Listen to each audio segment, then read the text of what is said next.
الحمد لله رب العالمين الصلاة والسلام على خاتم النبيين وعلى آله وصحبه أجمعين أما بعد فأعوذ بالله من الشيطان الرجيم بسم الله الرحمن الرحيم قال الله تعالى في سورة الكهف ثم أتبع سببا حتى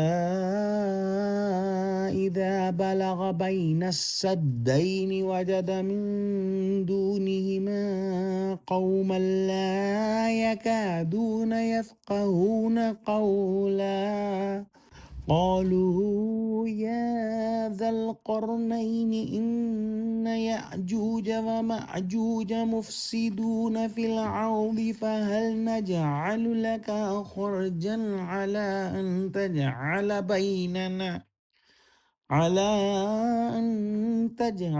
بيننا وبينهم سدا۔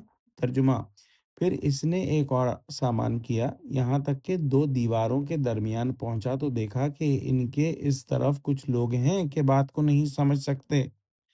ان لوگوں نے کہا، ذوالقرنین یاجوج اور ماجوج زمین میں فساد کرتے رہتے ہیں، بھلا ہم آپ کے لیے خرچ کا انتظام کر دیں کہ آپ ہمارے اور ان کے درمیان ایک دیوار کھینچ دیں۔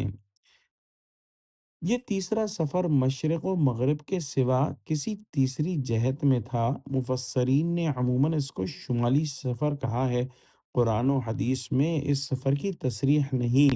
ذوالقرنین نے وہاں پر ایک ایسی قوم کو پایا کہ وہ اس کی اور ان کے ساتھیوں کی بولی نہیں سمجھتے تھے۔ آگے جو گفتگو نقل کی گئی ہے غالباً کسی ترجمان کے ذریعے سے ہوئی ہوگی، اور ترجمان کسی درمیانی قوم کا ہوگا جو دونوں کی زبان قدرے سمجھتا ہو۔ تنبیہ: اس قوم اور یاجوج ماجوج کے ملک میں یہ دو پہاڑ حائل تھے جن پر چڑھائی ممکن نہ تھی، البتہ دونوں پہاڑوں کے بیچ میں ایک درہ کھلا ہوا تھا، اسی سے یاجوج اور ماجوج آتے اور ان لوگوں کو لوٹ مار کر چلے جاتے تھے۔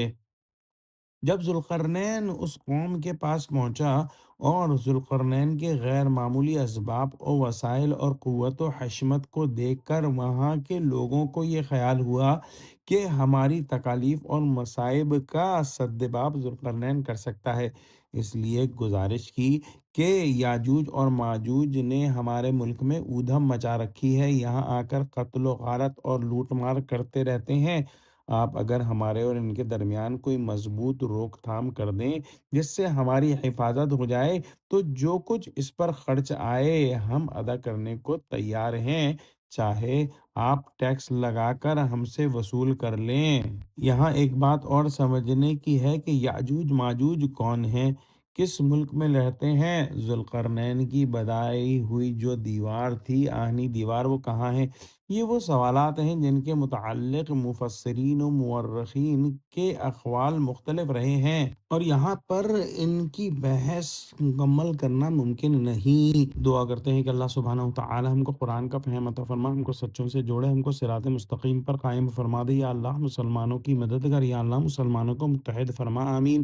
وآخر دعوانا ان الحمد للہ رب العالمین، والسلام علیکم ورحمۃ اللہ وبرکاتہ۔